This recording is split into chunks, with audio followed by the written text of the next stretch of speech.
Nuevamente, buenos días. Damos inicio a la reunión docente programada para el día de hoy. Nos encontramos hoy con dos invitados de nuestro programa, el doctor Jorge Luis Duque y el doctor Luis Eduardo Pinto, quienes nos van hoy a dar la conferencia de modelos de lenguaje en la inteligencia artificial y en la academia. Muchas gracias, doctores.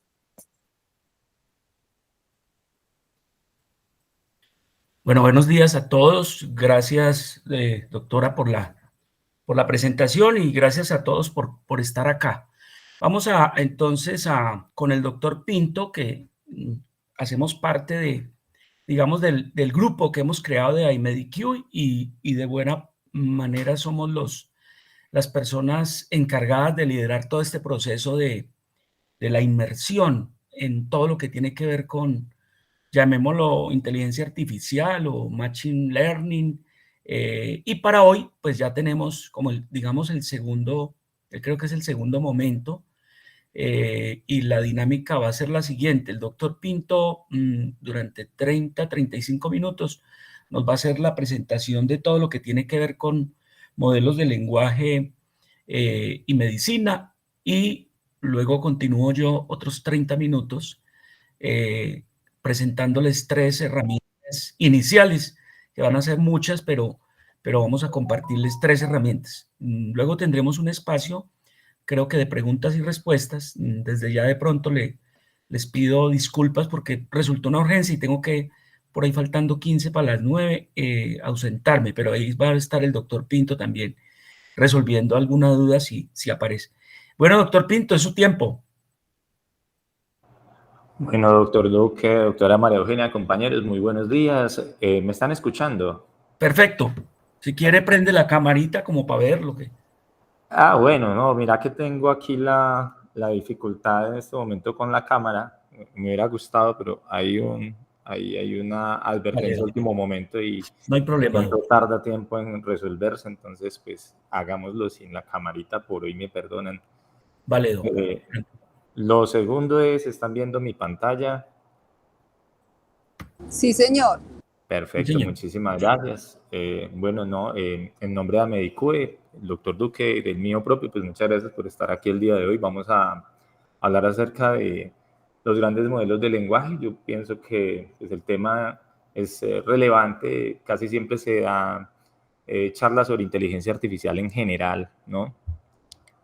Pero nos cuesta un poquito de trabajo a veces centrarnos en lo que se está utilizando con mucha más frecuencia. Eso no significa pues que no existan otras modalidades de inteligencia artificial, pero probablemente esta es la herramienta que más estamos utilizando algunos, que más van a utilizar otros y que nuestros estudiantes ya están empezando a utilizar.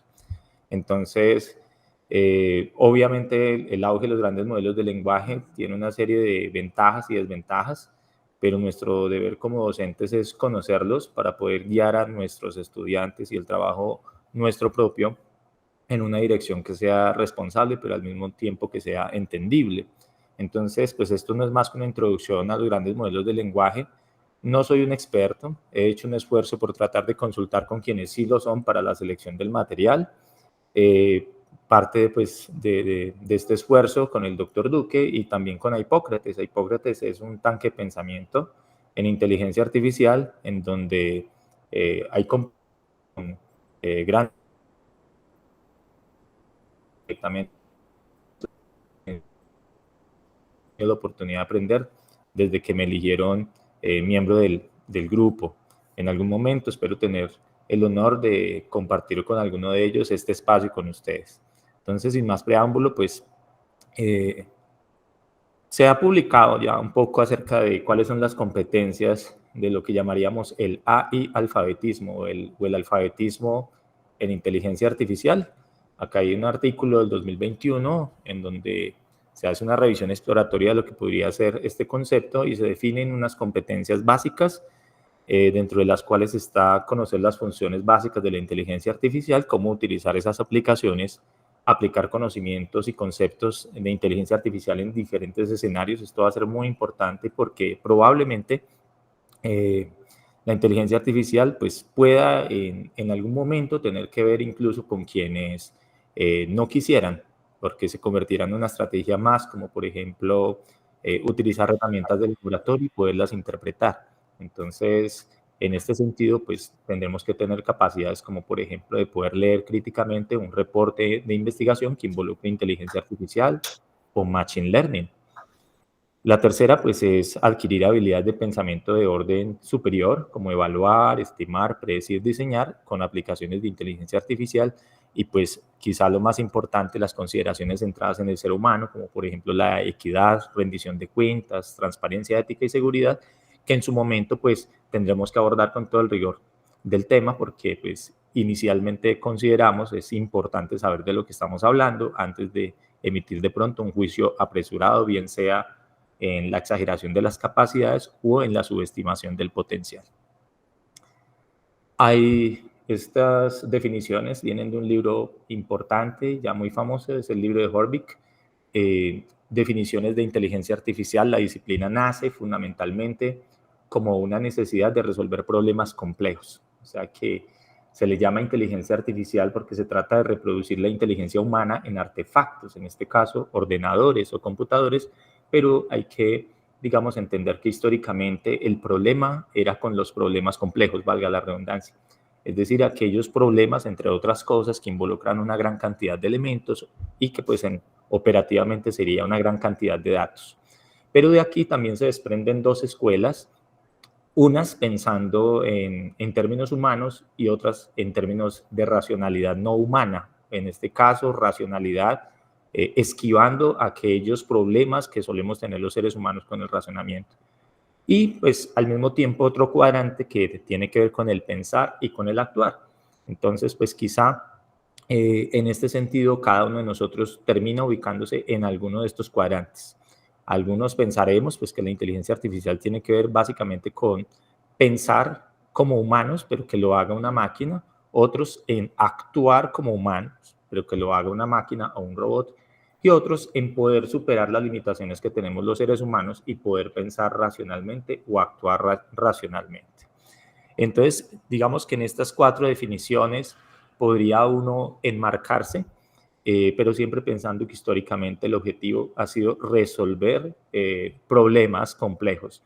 Y pues digamos que en su momento, antes de mediados del siglo anterior, pues la posibilidad la daban los ordenadores de poder manejar datos complejos. O sea que la inteligencia artificial, pues yo creo que han escuchado esto, ya no es un tema nuevo, es un tema que tiene por lo menos unos 70 años, pero pues ha pasado por sus inviernos donde no ha habido bastantes avances y justo ahora pues nos toca ver un auge pues exponencial en diferentes tecnologías impulsadas por inteligencia artificial y parte de ese desarrollo se ha debido en gran medida al auge de los modelos de lenguaje, que es el tema que nos ocupa hoy. Entonces, pues, en conclusión, pues, por lo menos este compañero se acoge a la idea de que una definición de inteligencia artificial tiene que ver fundamentalmente con pensar racionalmente, ¿sí? Y utilizar los ordenadores para ese objetivo. Sin embargo, definiciones más amplias incluyen la percepción y van hasta la acción, que sería el tema de la robótica. Así vamos. Entonces, estos son datos de agosto de 2023 en Our World in Data, en donde vemos pues, que para muchas tareas simples o específicas, los modelos de inteligencia artificial pues, ya superan los humanos en algunas tareas específicas, como el reconocimiento de la escritura manual, el reconocimiento del habla, el reconocimiento de las imágenes, la comprensión lectora y el entendimiento del lenguaje. Sin embargo, pues todavía hay otras tareas que son mucho más difíciles para los modelos de lenguaje y en general integrar todas estas en un solo modelo, pues todavía sigue siendo un reto y es por eso que, ¿cómo vamos? Pues bueno, todavía no tenemos una inteligencia artificial completamente autónoma que se valga por sí misma, que se sostenga, que pueda tomar decisiones sin consultar.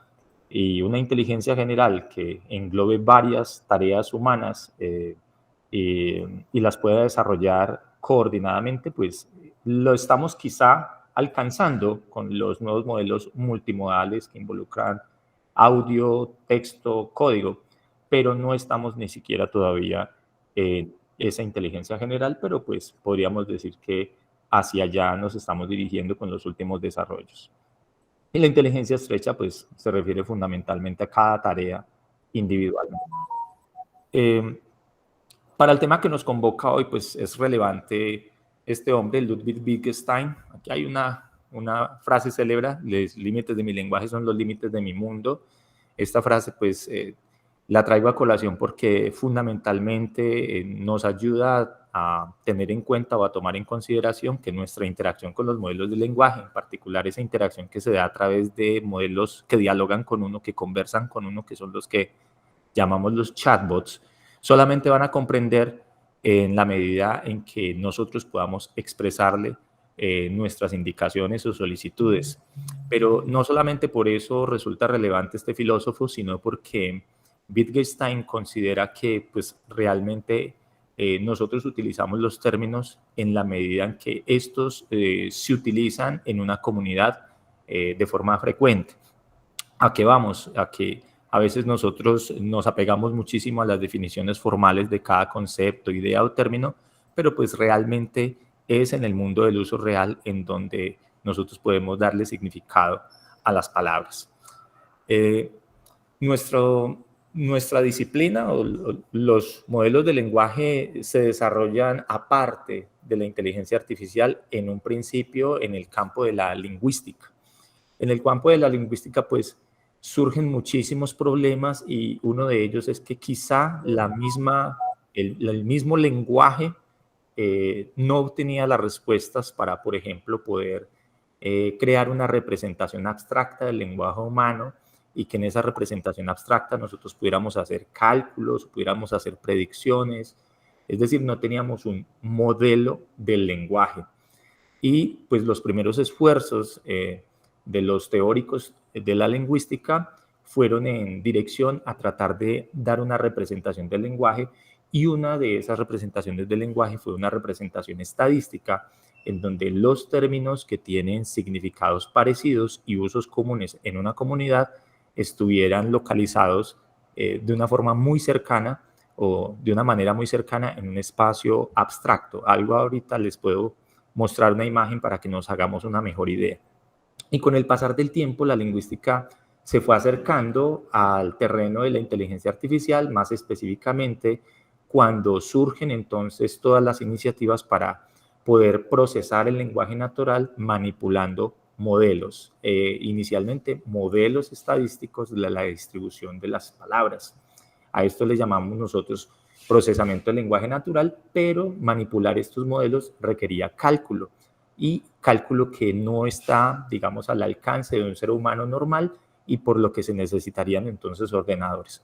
En este caso, el procesamiento del lenguaje natural, pues, sería esa disciplina que hace uso de métodos computacionales para poder manejar, para poder manipular modelos del lenguaje. A su vez, el procesamiento del lenguaje natural, pues, incluye o utiliza herramientas de Machine Learning en general, y que aquí aparece como ML, y ya con el advenimiento de los modelos de lenguaje modernos, el Deep Learning o el aprendizaje profundo, y en la confluencia entre el Deep Learning y el procesamiento del lenguaje natural surge pues la bomba que posiblemente estalló en la comunidad, en el público en general, de los grandes modelos de lenguaje con ChatGPT hace muy poco tiempo. Entonces, allí tenemos pues, esta sería como una relación, utilizando el diagrama de Venn, entre la lingüística y el procesamiento del lenguaje natural.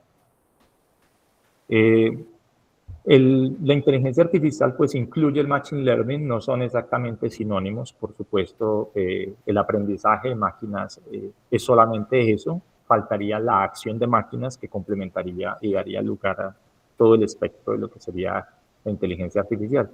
Pero bueno, el Machine Learning o aprendizaje de máquinas se refiere fundamentalmente al uso de algoritmos matemáticos que son corridos en ordenadores con la capacidad de cómputo que estos tienen, con el fin de poder llevar a cabo actividades humanas o tareas humanas. En el caso del manejo de los datos, pues hay muchas, pero solamente pues para propósitos simples de esta reunión, pues nosotros podríamos intentar clasificar, intentar agrupar o intentar predecir utilizando una línea de correlación lineal o regresión logística, y pues estas tareas están al alcance de los ordenadores. Y se distinguen dos tipos de Machine Learning: el supervisado, en donde básicamente se introducen inicialmente etiquetas o muestras que le indica, por ejemplo, a estos algoritmos, esto es una clase y tiene estas características, trata de buscar en los datos si las características se parecen a esto, y si se parecen a esto podríamos decir que se trata de este ejemplo. En el aprendizaje no supervisado, pues no es necesario, puesto que las pautas son descubiertas por los mismos algoritmos. Entonces, en este caso, esa es la diferencia, aunque pues en su momento trataremos esto un poquito más a profundidad y ojalá pues con ayuda de otras personas que quieran sumarse al esfuerzo. Para poder entonces hablar de si algo, si un modelo o mejor dicho, si una máquina, un algoritmo puede aproximar una serie de datos a un modelo, pues recordemos lo que es un modelo. En su definición más abstracta, pues un modelo significa un molde, ¿sí? Es una representación de un sistema o de un fenómeno. Acá tenemos pues un modelo de lo que serían las aletas de un ave, y cómo, por ejemplo, en la industria de la aviación se han podido desarrollar estas imitaciones, porque pues un modelo no es más que una imitación de cómo vuelan estos pájaros, y se ha podido descubrir que son muchísimo más eficientes. Pero pues obviamente un avión no es un ave, es una representación, es una imitación, y posiblemente gran parte de los atributos coincidan, pero la mayoría de los mecanismos internos y de los atributos son totalmente distintos. Entonces, en este caso, pues claro, cuando nosotros hablamos de un modelo de inteligencia, pues estamos refiriéndonos a una imitación de la inteligencia, pero no necesariamente a un sistema que tiene los mismos elementos que un sistema humano. Ya hablando en términos de datos, si nosotros representáramos los datos como puntos en una gráfica, como los que ustedes están viendo aquí en el extremo superior izquierdo, como unos puntos naranja, pues uno podría pensar en la forma de poder encontrar una representación que una todos esos puntos. Entonces, en el extremo inferior izquierdo encontramos una que sería muy errática, veríamos bastante distancia o error entre estos puntos, y la línea, tendríamos una línea recta que parece que se desempeñaría razonablemente mejor que la anterior, pero podríamos tener una línea lisa, una línea curva lisa que puede agruparlos mucho mejor. Bueno, pues estas líneas en geometría pues existen, y además existe una expresión matemática para esas líneas. ¿Eso qué significa? Que es posible encontrar una expresión, una función matemática que se ajusta a los datos. Y en gran medida de eso tratan la mayoría de los modelos de Machine Learning, de encontrar una representación de un conjunto de datos utilizando una aproximación matemática y reduciendo el error en el ajuste del modelo con los datos de la realidad. En el caso de los grandes modelos de lenguaje, pues el reto está en predecir la siguiente palabra, y cuando ustedes ven ese ChatGPT o cualquier otro modelo de lenguaje cómo extiende una oración como la que vemos acá, the best thing about AI is ability to, o la mejor cosa sobre la inteligencia artificial y su capacidad para aprender a partir de la experiencia, no es, etcétera. En esa medida en que el modelo va extendiendo las palabras, la operación previa que ha ocurrido es la predicción de la siguiente palabra, la predicción de la mejor siguiente palabra a partir de un menú de posibilidades que hemos representadas en esta gráfica, en el extremo izquierdo de sus pantallas, en donde pues hay muchísimas alternativas, pero dado un contexto, hay algunas de estas palabras que son más probables que otras para poder extender ese texto. Y es eso lo que, digamos, se ha intentado hacer con estos grandes modelos de lenguaje, y que hasta el momento consideramos que lo han hecho con bastante éxito. ¿Y esto por qué? ¿O qué es realmente lo que ocurre? Bueno, pues cada una de las palabras, como por ejemplo estas que tenemos en esta gráfica, se puede representar como si fuera un vector. Básicamente, si nosotros recordamos el eje de las X y el eje de las Y, pues nosotros podríamos encontrar una coordenada en algún punto XY. y nosotros podríamos entonces utilizar coordenadas para caracterizar una palabra y decir, bueno, a perro le va a corresponder la coordenada 5, y 4. Pero estos son solamente 2 coordenadas, es decir, 2 dimensiones. Nosotros en un contexto podemos tener muchísimas dimensiones para una misma palabra. Incluso ya nuestra mente no es capaz de imaginar espacios más allá de las 3 dimensiones del espacio. No somos capaces, pero los modelos matemáticos sí lo pueden hacer. Entonces, en este caso, nosotros podríamos decir que todas las palabras que existen en un determinado lenguaje pueden todas y cada una de ellas representarse como un punto en un espacio multidimensional. Y aquí hay una representación de cómo luciría eso si las palabras solamente se representaran en 3 dimensiones. Este sería un espacio semántico.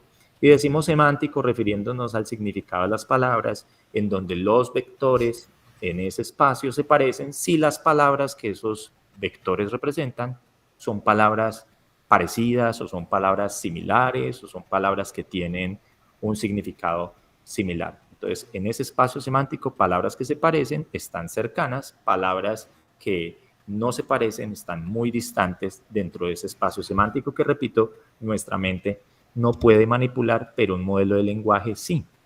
Esos contextos o inputs vienen de diferentes fuentes, conocimiento, documentos, frases, palabras, y los grandes modelos de lenguaje, incluso raíces de las palabras, lo que llamaríamos tokens o átomos de las palabras, tendrían una codificación o una representación en este espacio semántico multidimensional. Y con esto, pues, manipulando este espacio, nosotros podríamos encontrar múltiples aplicaciones del procesamiento del lenguaje natural, como seguiremos viendo a continuación. Acá hay una representación un poquito más formal, por favor no se asusten, no es esa la idea. Cada palabra, miren ustedes, por ejemplo, si perro lo representáramos con X, Y, Z, pues en este ejemplo lo estaríamos representando como un punto que une el origen a través de una línea recta, se llamaríamos vector. Entonces perro tendría coordenadas 3, 0, 4. Gato tendría 4,03 y una van 023, un perro 032, como ven. Todas y cada una de las palabras tendría su propio vector con sus respectivos atributos. Y de lo que se trata es de poder ver qué tan similares son estas palabras. Entonces, inicialmente los científicos del lenguaje lo que concibieron fue una forma matemática de determinar si estas palabras estaban cerca o lejos en ese espacio multidimensional. Y bueno, lograron dar con una función que se llama la similitud del coseno. Entonces, por ejemplo, nosotros diríamos que era y época son palabras muy parecidas y por lo tanto sus vectores son muy cercanos, pero en cambio café sería una palabra muy distante a época y era. Por allá en el colegio, seguramente, si nos acordamos, nos enseñaron una función que llamamos la función coseno. Entonces, estos científicos del lenguaje lo que dijeron, bueno, ok, si el coseno del ángulo de los vectores que representan esas palabras es igual a 1, quiere decir que las dos palabras son muy parecidas, o si están muy cercanas a 1, significa que tienen una alta similitud. Y por el contrario, si ese ángulo, como es este el caso, es mucho menor, pues significa que esas palabras posiblemente son distantes en ese espacio semántico multidimensional. En este caso, pues tendríamos valores cercanos a 1 para palabras muy parecidas y valores de menos 1 para palabras que son completamente contrarias en ese espacio. Entonces, esto es, digamos, una forma en que se representa el lenguaje y es utilizado en las llamadas incrustaciones, que no es más que tomar una palabra, partirla en pedacitos, que llamamos tokens o átomos de palabras, y cada uno de estos le podríamos adscribir una coordenada en ese espacio, de forma que pudiéramos localizar esa palabra en ese espacio simplemente teniendo esas incrustaciones o esa dirección. ¿Dónde está esa palabra en ese espacio? Pues en esta dirección. Muy bien. Aparecen entonces, como ustedes podrán entender, muchísimos datos. El lenguaje es demasiado complejo. Para el idioma francés, por ejemplo, hay como 100 millones de usos, entonces pues definitivamente son datos que están más allá del manejo de la mente humana y pues han surgido en el Machine Learning aplicado al procesamiento del lenguaje, pues modelos o algoritmos, o más bien arquitecturas de algoritmos matemáticos para poder tratar con esta multitud de datos. Inicialmente, pues, se utilizó Machine Learning convencional sobre modelos estadísticos, pero posteriormente aparecieron las redes neuronales recurrentes, en donde uno colocaba una palabrita, la red te calculaba la próxima palabra más cercana y después hacías lo mismo con la segunda palabra y la red calculaba una salida para la segunda palabra y después tenías que ir ordenando, ¿sí? Una tras otra en secuencia. Esto se llama red neuronal recurrente, todavía se utiliza, pero no se utiliza normalmente en los modelos que vamos a tratar en estos encuentros. Aparecieron las redes neuronales circunvolucionales o convolucionales, que son las que se utilizan hoy día para poder, por ejemplo, detectar una imagen, ¿sí? En su momento, pues, lo veremos porque pues, tiene una importancia grandísima en la radiología, la patología y en sus desarrollos actuales. Pero pues lo que definitivamente dio un cambio o cambió totalmente el juego, que pateó la mesa, fue la emergencia de las redes neuronales profundas. Y pues las redes neuronales profundas, ¿qué son? Pues cada uno de estos puntos, si se quiere, podríamos llamarlo una neurona o es una representación de una neurona que hace sinapsis con otra neurona y todo lo que hacen estas neuronas es cómputos. Es decir, hay una capa de neuronas que toma datos de entrada, los transforman, se las pasan a una segunda capa de neuronas, esta segunda capa de neurona comunica con una tercera y así sucesivamente en un primer paso para representar el lenguaje de la entrada que le estamos poniendo al modelo y posteriormente un decodificador sigue procesando también con redes neuronales una salida. Entonces lo interesante es que pues cada entrada o cada término o cada palabra con la que nosotros damos una instrucción pues se convierte en una representación matemática y los términos de esa representación matemática son transferidos a todas las neuronas y ustedes pueden ver cómo todas las neuronas reciben conexiones o sinapsis de todas las neuronas de la capa precedente. Y podríamos ver estas flechitas como la transmisión de un neurotransmisor, que aquí básicamente es la transmisión de un dato, que nosotros normalmente le llamamos parámetro, ¿sí? Así se le conoce. Entonces, una forma de verlo es esta sería una red neuronal desnuda, en donde no estamos mostrando el valor del neurotransmisor o la cantidad de neurotransmisor, y aquí a la derecha tendríamos esa misma red con los respectivos pesos de estas palabras o tokens que se están procesando. Aparece en el 2007 este artículo que ya es un clásico, se lo recomiendo, incluso como mero ejercicio de intentar comprenderlo poco a poco. Attention is all you need, de Anish Wasabi. Pues este es un personaje ya pues muy, digamos que en el círculo se conoce bastante a este hombre. Y aparecen los transformers, ¿no? Los transformers son pues redes neuronales, claro, pero lo interesante es la arquitectura. Hasta el momento, como yo les había indicado en esta, pues nosotros teníamos que, los modelos procesaban un dato a la vez y este dato daba una salida y entonces se ensamblaba con la salida del segundo dato. Esto ya con los modelos nuevos, tipo Transformer, ya no es necesario porque cada procesamiento de la red trae una salida y a su vez esa salida se puede sumar a la salida, no a la entrada, sino a la salida precedente y se puede volver a evaluar no la palabra que acabamos de predecir, sino el texto que se acaba de predecir, todo a la vez, ¿sí? Eso es un primer punto. Uno segundo es que no había forma con las redes neuronales recurrentes de saber dónde estaba una palabra a lo largo de un solo texto. Había que encontrar la manera de codificar la posición. Bueno, pues con esta arquitectura ya era posible saber dónde está un término en el texto original y también saber dónde va a estar con cada una de las salidas. Entonces, para que ustedes lo puedan ver un poco mejor, les muestro esta gráfica. Esto era lo que hacía una red neuronal recurrente. Entonces, por ejemplo, si yo le preguntaba qué es si yo le da una definición, como por ejemplo, ¿a qué responde esta definición? ¿A qué tipo de pregunta? Pues el modelo tendría que responderme qué es el glaucoma congénito.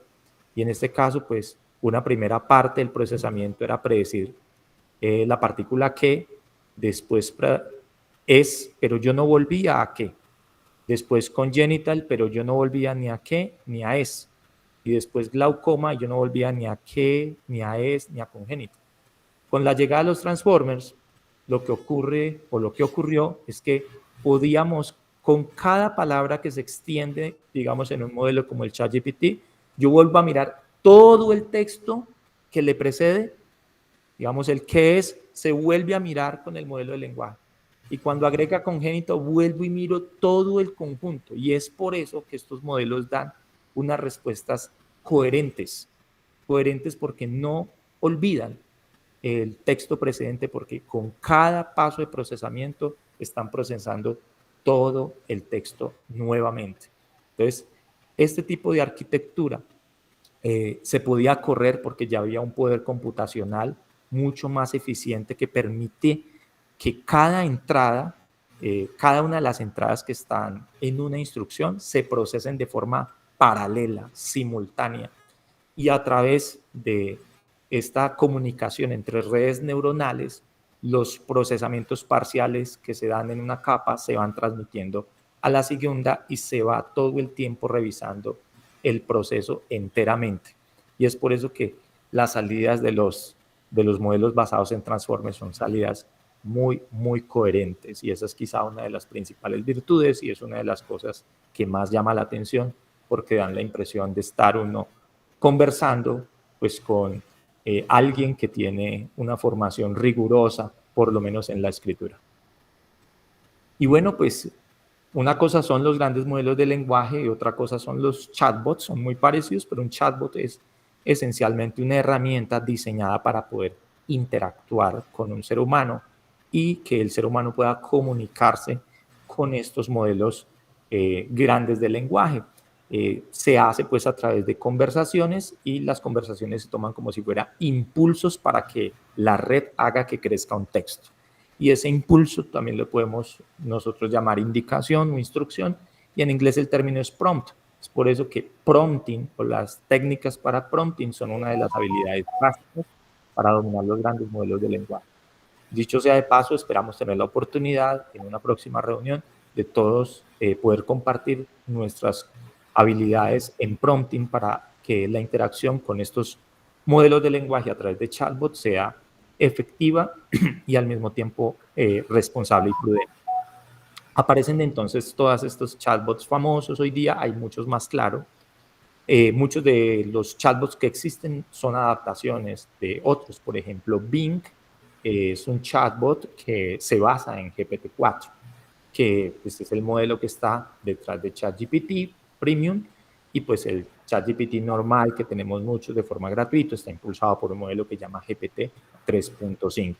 Aquí tenemos el anteriormente conocido como BART, que hoy día se llama Gemini, y tenemos Claude, un modelo que pues viene últimamente pateando la mesa con desarrollos bastante interesantes. Entonces, GPT, ¿qué significa? Significa Generative Pre-trained Transformer, es decir, es una arquitectura transformador basada en redes neuronales profundas que ha sido entrenada con datos con el fin de generar texto.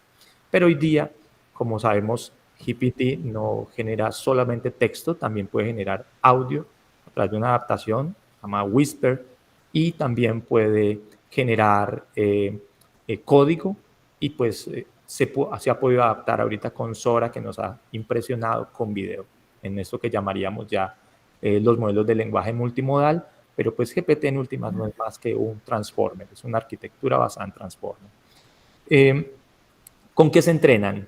Es decir, ¿de dónde aprenden? Porque efectivamente representar implica la adquisición y manipulación de un modelo de la misma manera como hacen nuestros estudiantes. Nosotros lo que hacemos fundamentalmente es transmitirle modelos, ellos adquieren esos modelos y con esos modelos ellos pueden hacer las predicciones que hacen al momento de tomar decisiones. O sea, no es algo muy diferente, salvo pues que el sustrato En un caso es humano y en otro caso pues, es un computador, pero el concepto genérico, no hablo de lo genérico, no hablo de las particularidades, es muy similar. Aquí tenemos algunos modelos de lenguaje, les voy a mencionar los que de pronto por allí se escuchan más en los medios, pues obviamente GPT. Cuando estamos en la versión 3, tenía 175 billones de parámetros. ¿Recuerdan ustedes esos datos que se podían transmitir entre neurona y neurona? Bueno, pues eso contabilizado, 175 billones. Y el 84% de GPT-4 proviene fundamentalmente de páginas web y un 16% de libros y noticias. Otro modelo, como por ejemplo Llama, en un 87% es web y bueno, está más repartido en otras fuentes, pero ustedes pueden ver, por ejemplo, un modelo como Lambda, ¿sí? 50% proviene de datos conversacionales. Este Lambda fue el modelo que el doctor Lemoine estuvo manipulando, conversó con él y llegó a la conclusión de que tenía conciencia, de que era una persona, digamos, personificó el modelo por la profundidad filosófica de sus respuestas. Tenemos otro como AlphaCode, 100% código, Galáctica, que pues no hemos tenido la fortuna todavía de ver a Galáctica de acceso open source, basado en datos científicos, sería muy interesante. Palm, que como van a ver, pues en medicina está mandándola para Palm, ¿sí? O MedPalm específicamente, y ustedes ven ahí los tamaños. Con estos datos es que se entrenan. Un modelo de lenguaje puede recuperar información como si hubiera sido memorizada cuando se le hace una instrucción muy precisa, pero cuando se le hace una instrucción que no es tan precisa, lo que normalmente hace es incorporar algo de creatividad, algo de procesamiento y, como vamos a ver, ese procesamiento o esa capacidad de poder procesar y dar respuestas novedosas también tiene que ver con el tamaño de los modelos. Aquí pues ustedes ven diferentes tamaños. GPT-3 no es el más grande, por ejemplo Palm es 3 veces más grande que GPT-3. Veamos un poco cuáles son las implicaciones de esos tamaños. Las implicaciones es que los estudios empíricos han mostrado que entre más grandes sean estos modelos de lenguaje, es decir, entre más parámetros tengan, el prompting o la instrucción suele inducir la emergencia de capacidades nuevas. Ahora mismo, pues quizá una de las capacidades que más ha llamado la atención es el reasoning o el razonamiento. Entonces aquí ven ustedes cómo en la medida en que los modelos van siendo más grandes y se les dan instrucciones con prompt engineering o técnicas para prompting, una de ellas se llama cadena de pensamiento, ahorita les doy una pista de qué es, pues ellos empiezan a mejorar ostensiblemente su desempeño. Cuando no se les da ninguna instrucción, pues sí, efectivamente el tamaño hace que se desempeñen mejor, pero cuando al tamaño nosotros agregamos prompting o ajuste fino, entonces el desempeño de estos modelos empieza a mostrar capacidades que se consideran emergentes y que en cierta forma son inexplicables, pero que son un reflejo de lo que nosotros llamaríamos competencias de alto vuelo en el humano, como por ejemplo razonar. El auge continuo de los modelos de lenguaje ha ido por el lado del tamaño, entonces ustedes ven aquí claramente cómo en los últimos años ha venido surgiendo una emergencia de modelos muy grandes, cada vez más grandes, y pues los modelos pequeñitos no quiere decir que no tengan un papel. E incluso podríamos decir aquí tras bambalinas que en un tiempo muy seguramente en salud nos vamos a ver abocados a manejar modelos pequeños que son muy específicos, que son muy contextuales, y quién quita, es probable que estos modelos pequeños de lenguaje pasen a sustituir lo que hoy en día serían los libros de texto, porque pues ya los estudiantes podrían seguramente interactuar con estos modelos y dirigir su aprendizaje con ellos, porque estarían seguramente basados en evidencia y podrían tener muchos de ellos incluso acceso a Internet.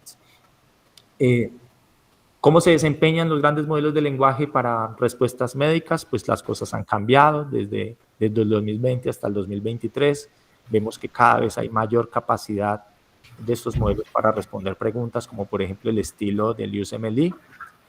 Aquí pues MedPalm les comentaba, pues es el líder, ¿sí? Ya pues muestra exactitudes del 86%, y a este lado derecho pues vemos nosotros también algunas algunos atributos del tipo de respuestas, como por ejemplo, en general en amarillo nosotros vemos el desempeño de los modelos, en azul vemos los desempeños humanos. Por supuesto, tener cuidado que pues estos son en condiciones de estudio de laboratorio informático, o sea que pues en la realidad todavía no tenemos muy claro, pero pues hay datos muy sugestivos, como por ejemplo que la respuesta a las preguntas en general refleja mayor consenso en los modelos de lenguaje, mejor comprensión lectora, mejor recuerdo del conocimiento, mejor razonamiento en comparación con los médicos. Aquí en un azul más tenue en qué estarían empatados, en qué proporción.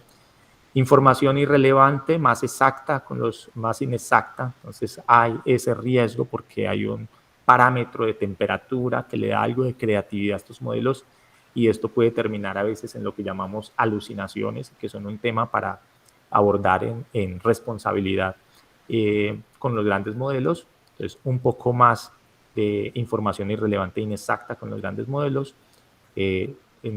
Los médicos pueden omitir más información, ser más completas las respuestas de los modelos de lenguaje. Más evidencia de sesgo demográfico, en general hay un empate, o sea que a veces que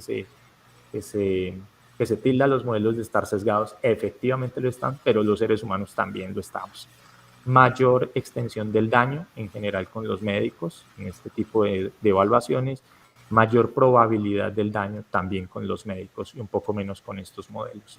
Esto pues por supuesto no es una revisión exhaustiva de toda la literatura, sino que se va generando conforme van surgiendo los modelos. Y pues aquí ustedes tienen la referencia para que la consulten. Grandes modelos de lenguaje, un ejemplo, acá hay un prompt, una pregunta al USMLE, dice una mujer HIV positiva con 27 años da a luz a una bebé de 3.2 kilos, el obstetra está preocupado por la probabilidad que la niña pueda estar infectada por el uso del peligroso de los medicamentos antirretrovirales, y pregunta cuál de las siguientes pruebas de laboratorio se usaría para detectar el material genético del HIV o del VIH si la niña estuviera infectada, y da 4 opciones: el ELISA, la prueba rápida de anticuerpos, la reacción en cadena de la polimerasa, el Sauter blot, y el prompt incluye, se llama Chain of Thought o cadena de pensamiento, es una técnica de prompting, no se le da ningún ejemplo, o sea, zero shot, no te voy a enseñar cómo hacerlo, hazlo por ti mismo, y muéstrame el resultado paso a paso, let's think about step by step, paso a paso. Entonces, explica a la máquina que el virus entra al cuerpo, comienza a replicarse en las células, este proceso toma unos pocos días, después de estos días el cuerpo comienza a producir anticuerpos para luchar contra la infección, se toma unos días más para que el cuerpo produzca suficientes anticuerpos detectables en una prueba de sangre, de manera que unos días después de la infección la prueba de ELISA sería positiva. La prueba de anticuerpos rápida sería positiva unos pocos días después de eso, pero la PCR sería positiva inmediatamente después de la infección porque detecta el material genético del virus. El Sauter blot sería positivo unos pocos días después de la infección porque detecta anticuerpos producidos por el cuerpo en respuesta a la infección. Obviamente acá hay algunas imprecisiones pequeñas. Y finalmente la máquina dice, por lo tanto, entre A a D la respuesta es la C, ¿cierto? Entonces esto pues en un modelo con un apropiado prompt y con una técnica como es esta, simplemente pedirle que lo haga paso a paso, pues tiene un desempeño que podría ser mejor que el mejor amigo mío de la universidad con el que yo estudiaba. Y pues se siguen haciendo evaluaciones. Esta es una de las relativamente más recientes, en donde vemos modelos, aquí aparecen algunos, y están comparándose contra un humano promedio, como pudiera ser yo, y contra un humano experto. Y miramos los desempeños en preguntas como las del USMLE, 86.5, y un experto humano, 87%, y muy superior con el humano promedio.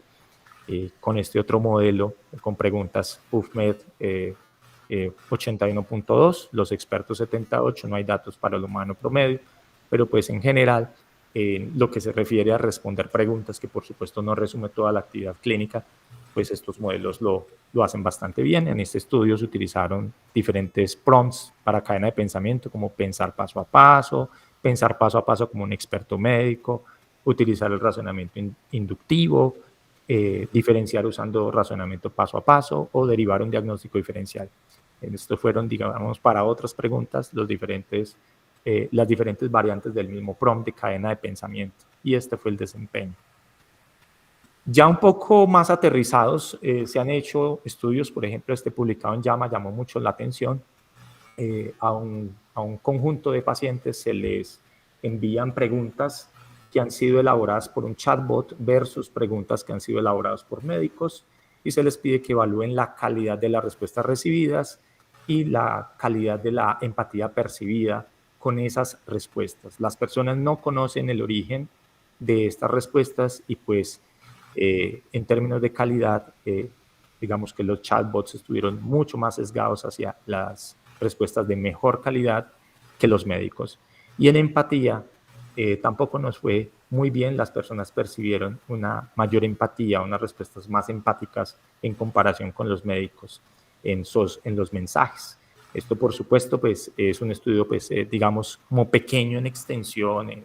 No son todos los aspectos, pues, de un encuentro médico-paciente y de la información, pero pues tenemos que reconocer que por diferentes circunstancias muchas veces la información provista por los médicos no es tan completa, no es tan precisa, y quizás la empatía sea algo que nosotros tengamos que trabajar más y que teóricamente está de alguna forma valorada de una manera que empíricamente nos recuerda que tenemos que mejorar en ese aspecto. Y ya en modelos un poco o en diseños de estudios más complejos, como por ejemplo Amy, que es de Google. Bueno, esto es un estudio experimental, por supuesto hay que replicarlo, no se puede no tomar estos datos como si fueran una voz definitiva, y se evalúa, aquí me perdonan que algo pasó, quedó la diapositiva montada, bueno, perdónenme un momento, yo trato de organizarla porque pues sí, aquí está, ya simplemente correrla para acá y es todo. Bueno, en este estudio se evaluaron diferentes dimensiones desde la perspectiva de los actores de paciente y perspectiva de médicos externos con respecto a la empatía, la honestidad, la apertura percibida, la confianza, la exactitud diagnóstica, el plan de manejo y cuáles fueron los desempeños. Pues ustedes los pueden ver en rosa. AI, Amy, Articulate Medical Intelligence Explorer, pues tuvo unos desempeños bastante buenos en la mayoría de las dimensiones, superando al humano. Acá incluso en este estudio Amy solamente aparece con un desempeño superior a un clínico asistido por Amy, pues que es como digamos lo que nosotros hemos estado defendiendo, pues que la idea no es la inteligencia artificial sustituyendo médicos, sino los médicos acompañados y enriquecidos con un uso responsable y efectivo de las herramientas basadas en inteligencia artificial. Obviamente estos son estudios que todavía son muy básicos y pues estamos esperando experiencias de la vida real para poder empezar a tener una idea de cómo esto se mueve en la realidad. Pero antes de que esto pueda ocurrir, pues por supuesto vienen muchos asuntos que tienen que ver con la regulación para poner este tipo de modelos digamos, realmente al uso más habitual, ¿no? En varias partes del mundo se utilizan, pero se utilizan pues como un complemento, y todavía las herramientas son, como están enfocadas en tareas específicas, pues el secreto o la habilidad que en este momento nosotros tendríamos que tener o desarrollar es cómo ensamblar, cómo combinar, cómo mezclar diferentes herramientas dependiendo de la tarea que se tiene a la mano. Bueno, aplicaciones de los grandes modelos de lenguaje en medicina y lo que haremos luego. Ya para cerrar este encuentro, pues en cuidado del paciente hay mucho empoderamiento del paciente, obteniendo información exacta y empática, traducción y resúmenes, que esto es algo que se puede ver todos los días, documentación y voz a texto, pues posiblemente la época de estar digitando texto pueda empezar a ser sustituida por mensajes en voz que puedan ser traducidos a texto, y conocimiento médico. Desde el punto de la investigación, pues la producción científica, que es de lo que les hablará el doctor, el acceso al conocimiento, la programación, la comunicación científica, y en la educación las oportunidades, aprendizaje interactivo, educación personalizada, pensamiento crítico, prompt engineering, que es el tema que queriendo Dios, pues vamos a abordar en una próxima oportunidad. Y pues en productividad académica, pues hay un auge de herramientas impulsadas por inteligencia artificial, como les mostrará a continuación el doctor Duque. Yo les ruego el favor que si tienen alguna inquietud, la podamos plantear, por favor escribirla por allí en algún cuaderno de notas o dejarla en el chat para poderle dar lugar al doctor, que como les dijo tiene una emergencia que atender, entonces que el doctor pueda continuar después de esta parte mía y podamos dejar entonces las inquietudes para resolverlas al final. Si el doctor tiene que ausentarse, pues si está a mi alcance o el de alguno de mis compañeros, con muchísimo gusto. Y pues por mi parte, muchísimas gracias en esta pequeña exploración sobre los grandes modelos de lenguaje. Muchas gracias, doctor Pinto. Voy a empezar a grabar, permítanme. Voy a empezar a grabar, no, voy a empezar a compartir. Permítame. Creo que ya están viendo la presentación, ¿verdad? ¿Listo? Sí, señor. Sí, señor. Listo. Bueno, son las 8:25. Voy a tratar de ser muy juicioso con el tiempo. Va a ser por ahí 30 minutos máximo, 25, 30, para poder ir a responder a una urgencia que se nos presentó. Doctor Pinto, muchas gracias por esa excelente presentación. Yo pienso que de esto hay que seguir revisando. Creería que para la mayoría de las personas esto es complejo, pero yo creería que es fundamental saber de dónde sale todo esto. O sea, de dónde, si yo voy a empezar a usar una herramienta, cómo surgió, cómo se crea, cómo se llega a estas instancias y creo que si veníamos multiplicando la información, el conocimiento de una manera vertiginosa, la inteligencia artificial definitivamente va a hacer que esto corra mucho más rápido y se queda uno asustado cuando está aprendiendo de algo, ya viene otra que está haciendo cosas mejores. Entonces, me compete a mí en estos 25, 30 minutos hablarles de 3 herramientas que tienen gran utilidad en la educación superior y la investigación. Y lo primero que quiero es respetar en inteligencia artificial mucho más, ser mucho más estrictos con nosotros y con los demás y en respetar mucho lo que podemos decir que es derechos de autor. Entonces, lo primero es que casi todo lo que hicimos en esta presentación corta lo hicimos utilizando las diferentes herramientas de inteligencia artificial, pero lo primero que hice fue sencillamente ir a explorar en la web esas características